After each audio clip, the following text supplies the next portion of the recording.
അപ്പോഴങ്ങനെ അരക്കില്ലത്തിൽ താമസിക്കുന്ന, താൻ തന്നെ നിർമ്മിച്ച അരക്കില്ലത്തിൽ താമസിക്കുന്ന പാണ്ഡവന്മാർക്ക് തന്നിൽ വിശ്വാസം വന്നു എന്ന് ആർക്ക് തോന്നി?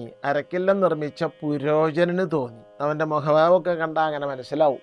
അവൻ്റെ മുഖഭാവത്തിൽ നിന്നും ചേഷ്ടകളിൽ നിന്നും, ഇപ്പോഴത്തെ ഭാഷ പറഞ്ഞ ബോഡി ലാംഗ്വേജിൽ നിന്ന്, പുരോചനൻ്റെ ബോഡി ലാംഗ്വേജിൽ നിന്ന് യുധിഷ്ഠിരന് ധർമ്മപുത്രർക്ക് മനസ്സിലായി, ഇനി വലിയ താമസമില്ല എന്തെന്ന് അരക്കില്ലത്തിന് തീ വയ്ക്കാൻ. കാരണം ഞങ്ങൾ അവന് വഴിപ്പെട്ടു വിശ്വസ്തരായി എന്ന് അവന് മനസ്സിലായി. അത് അവൻ്റെ ബോഡി ലാംഗ്വേജ് കണ്ടാൽ മനസ്സിലാവും. അപ്പോൾ യുധിഷ്ഠിരൻ ഭീമനോട് പറഞ്ഞു, ഭീമ, പുരോചനെ നോക്ക്, അവൻ്റെ ബോഡി ലാംഗ്വേജ് ആകെ മാറി സന്തോഷത്തിൻ്റെ ആയിട്ടുണ്ട്. അതുകൊണ്ട് വലിയ താമസമില്ലാണ്ട് അവൻ അരക്കില്ലത്തിന് തീ വയ്ക്കും. നമുക്കതിന് മുമ്പ് ഇവിടുന്ന് രക്ഷപ്പെടണം. ആട്ടെ, വഴിയുണ്ടാക്കാം. എല്ലാവരും കൂടി ആലോചിച്ച് കുന്തി ഒരു ദിവസം വലിയ സദ്യ നടത്തി. ആ സദ്യയിൽ പങ്കുകൊള്ളാൻ അനവധി ബ്രാഹ്മണർ വന്നു. അവിടെ ആ സദ്യയിൽ പങ്കുകൊള്ളാൻ, സദ്യ നല്ല ഭക്ഷണം കഴിക്കാമല്ലോ, ഒരു വേടത്തി തൻ്റെ 5 മക്കളോടുകൂടി വന്നു. അപ്പോൾ അവരവിടെ, അത് വിധിബലാൽ വന്നു എന്നേ പറയാൻ പറ്റുള്ളൂ, അത് പ്ലാൻഡ് അല്ല. പാണ്ഡവന്മാർക്ക് അറിയില്ല അവർ വരുന്നത്. പാണ്ഡവന്മാർക്ക് പുരോചനെ ഇവിടെ ഇരുത്തി അരക്കെല്ലാം തീ വെച്ച് രക്ഷപ്പെടണമെന്നത് ഈ വേടത്തി വരുന്നത് അവർക്കറിയില്ല. വേടത്തി വന്നപ്പോൾ നല്ല ഭക്ഷണമൊക്കെ കൊടുത്തു, മദ്യവും കൊടുത്തു. അപ്പോൾ കോക്ടൈലാണ് പാർട്ടി, മദ്യം ഉണ്ടായിരുന്നു. വേടത്തി മദ്യം, മക്കളും കൂടി മദ്യം കുട്ടിച്ച് ഭക്ഷണം നല്ലോണം കഴിച്ച് മദ്യപാനം ചെയ്ത് സുഖമായിട്ട് ബോധം കിടന്നങ്ങടെ ഉറങ്ങി രാത്രിയായിപ്പോൾ ധർമ്മപുത്രൻ പറഞ്ഞു, ഇതന്നെ താപ്പ്, നമുക്കൊരു കാര്യം ചെയ്യാം, ഭീമ അരക്കില്ലത്തിന് തീ വയ്ക്ക് എന്ന് പറഞ്ഞു. വീടിന് തീ വയ്ക്കെന്ന് പറഞ്ഞു. ആദ്യം പ്രധാന ഗേറ്റിന് തീ വെച്ചു, ദ്വാരത്തിന്. പിന്നെ ഓരോ ദ്വാരം തോറും, ഓരോ ജനല തോറും തീ വെച്ച് തീയാളാൻ തുടങ്ങി. ഇപ്പോൾ തുരങ്ക തീക്കോടെ കുന്തിയും 5 മക്കളും അവിടെ നിന്ന് രക്ഷപ്പെട്ടു. പുരോചനൻ അവിടെ കിടന്നു. അപ്പോൾ ഈ വേടത്തിയും 5 മക്കളും അവിടെ കിടക്കുന്നുണ്ട്. ഇവർ മുഴുവൻ അരക്കെല്ലാം തപ്പിട്ട് പൊട്ടി പെട്ടേ തൃശ്ശൂപുരത്തിൻ്റെ വെട്ടിക്കെട്ടുമാരി ഇത് പൊട്ടുന്ന ശബ്ദം എങ്ങനെ കേട്ടിട്ട്, ഇതിൻ്റെ വെളിച്ചവും കണ്ടിട്ട് ഇത് തിരുവമ്പാടിയുടെ ഫിനിഷിംഗ് ആണോ പാറമേക്കാവിൻ്റെ ഫിനിഷിങ്ങിനാണോ എന്നറിയാം. അങ്ങനത്തെ പൊട്ടനെ അരക്കില്ല 4 കെട്ട് വലിയ കെട്ടിട കത്തി അങ്ങോട്ട് പോയി.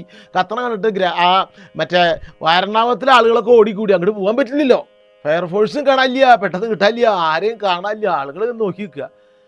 ദുഷ്ടൻ ദുര്യോധനനും ധൃതരാഷ്ട്രനും കൂടി പറ്റിച്ച പണിയാണിത്. അവർ മനഃപൂർവ്വം പുരോചനനെ വിട്ട് അവനെ കൊണ്ട് അരക്കില്ലം പണി കഴിപ്പിച്ച് ഇവരെ നശിപ്പിച്ചതാ. ഇരിക്കട്ടെ, അവർക്കൊന്നും ചെയ്യാൻ പറ്റില്ല, കത്തിക്കൊണ്ടിരിക്കുകയാണ്. പാണ്ഡവന്മാർ ഇതിൻ്റെ ഇടയിൽ ഈ ഗുഹ കടന്ന് പുരോചനല്ല മറ്റേ ഖനകൻ കുഴിച്ച ഗുഹ കടന്ന് ഗംഗയുടെ തീരത്തെത്തി. ഇനി ഗംഗ കടക്കണം. അവിടെ തീരത്തെത്തിയപ്പോൾ എന്താ കഥ? അവരെ കാത്ത ഒരാൾ ഒരു വഞ്ചിയും അവിടെ കിടക്കുന്നു. വളരെ മനോഹരമായിട്ടുള്ളൊരു വഞ്ചി.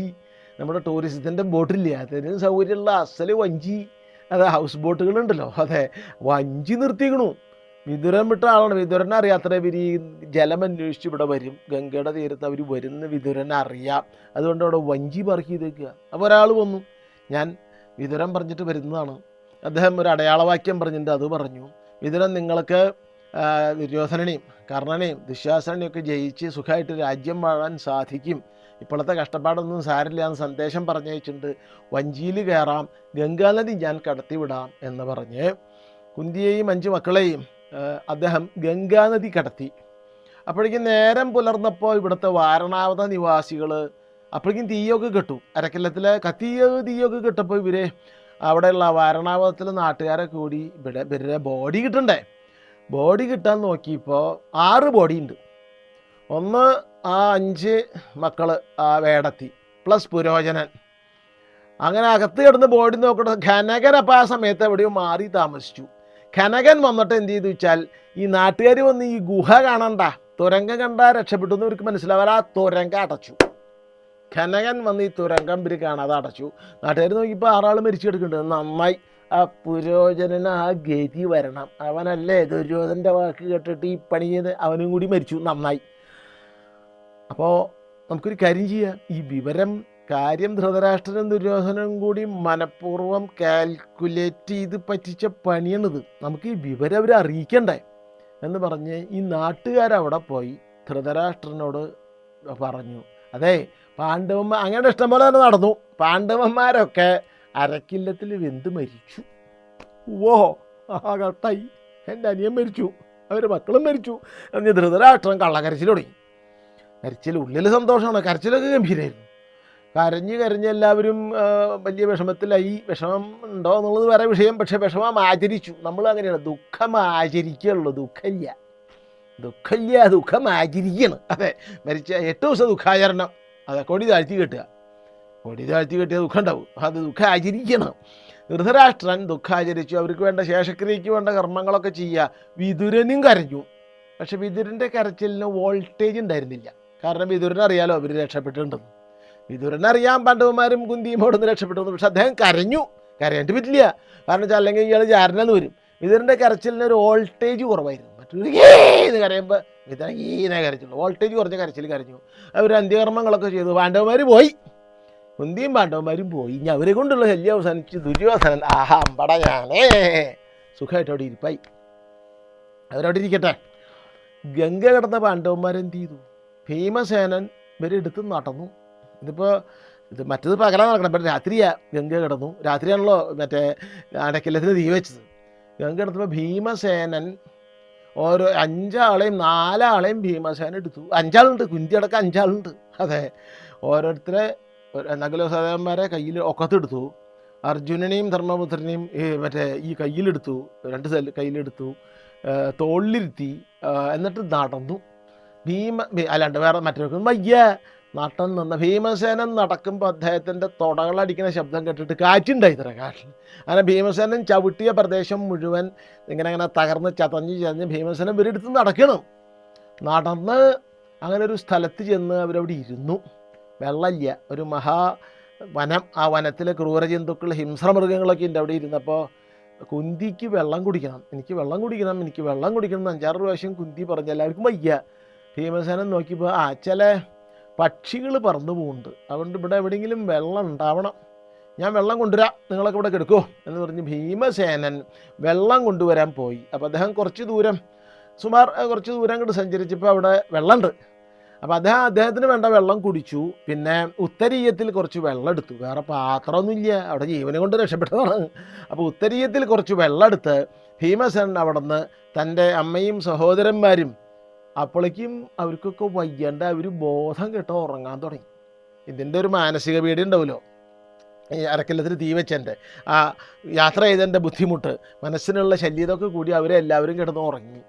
ഭീമസേനൻ നോക്കിയപ്പോൾ എന്താ, തൻ്റെ അമ്മയും 4 ബ്രദേഴ്സും, ഒരാൾ മൂത്ത ചേട്ടൻ, ബാക്കിയുള്ള അനിയന്മാരും അവിടെ സുഖമായിട്ട് കിടന്നുറങ്ങും. എവിടെ കിടന്നുറങ്ങേണ്ട ആൾക്കാരാണ്. എന്തെങ്കിലും ആവട്ടെ, ഇവർ ഉണരുമ്പോൾ ഈ വെള്ളം കുടിച്ചോട്ടെ എന്ന് വെച്ചാൽ അത് അവിടെ വെച്ച് അദ്ദേഹം അവർക്ക് കാവലിരുന്നു.